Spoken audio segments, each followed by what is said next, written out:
सपनों का घर बनाते बनाते किसी की जिंदगी चली जाती है और ऐसे तैसे जोड़ तोड़कर मेहनत से पैसे बचाकर या फिर लोन लेकर अपने सपनों का घर बनाता है। लेकिन मिस्त्री की कुछ गलतियों के कारण पूरा पैसा बर्बाद हो जाता है। मिस्त्री की बहुत सारी कॉमन गलतियां हमने पहले वीडियो में बताई है, तो आप इस वीडियो को देखने के बाद वो वीडियो जरूर देख लीजिए। लेकिन आज के वीडियो में हम मिस्त्री की एक ही गलती के बारे में बताने वाले हैं जो बहुत ही इंपॉर्टेंट होती है, लेकिन वो गलती हमारे या फिर किसी के भी नजर में नहीं आती। आपने मिस्त्री को कॉलम या फिर बीम भरते समय गौर से नहीं देखा होगा। मिस्त्री हमारे कॉलम या बीम या स्लैब भरते समय जो कंक्रीट का माल तैयार करते हैं उस पर हमारा ध्यान नहीं जाता। हमारा ध्यान कॉलम और बीम के एक्सटीरियर फिनिशिंग पे ही जाता है। हमारे कॉलम बिल्कुल प्लेन नजर आते हैं और वो प्लेन भी आने चाहिए, क्योंकि हम हमारे मटेरियल में कोई भी कंजूसी नहीं करते।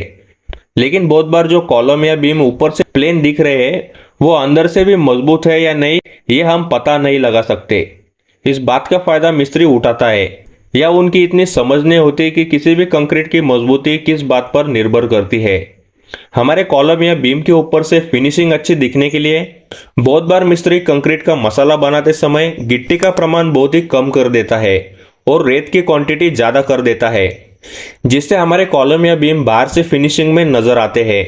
लेकिन ऐसा करने से हमारे कॉलम की मजबूती आधी ही रह जाती है। किसी भी कंक्रीट मसाले में रेत कम और गिट्टी ज्यादा होनी चाहिए, तभी हमारे कॉलम की मजबूती सही बन जाती है।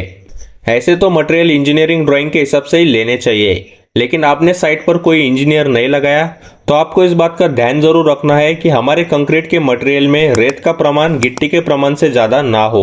ऐसे तो मिस्त्री आपको बेवकूफ बनाने की कोशिश जरूर करेगा और रेत की क्वांटिटी बहुत ज्यादा करने की कोशिश करेगा, लेकिन आपके समझाने या फिर ध्यान देने से वो ये गलती नहीं करेगा। कौन से कंक्रीट के लिए सीमेंट, रेत और गिट्टी का क्या प्रमाण होना चाहिए, इस पर हम बहुत ही जल्दी डिटेल में वीडियो लाने वाले हैं। उसमें सारी बातें क्लियर हो जाएंगी।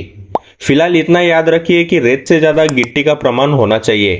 वैसे तो रेगुलर कंक्रीट के लिए 1:2:3 का या फिर 1:2:4 का रेशियो चलता है।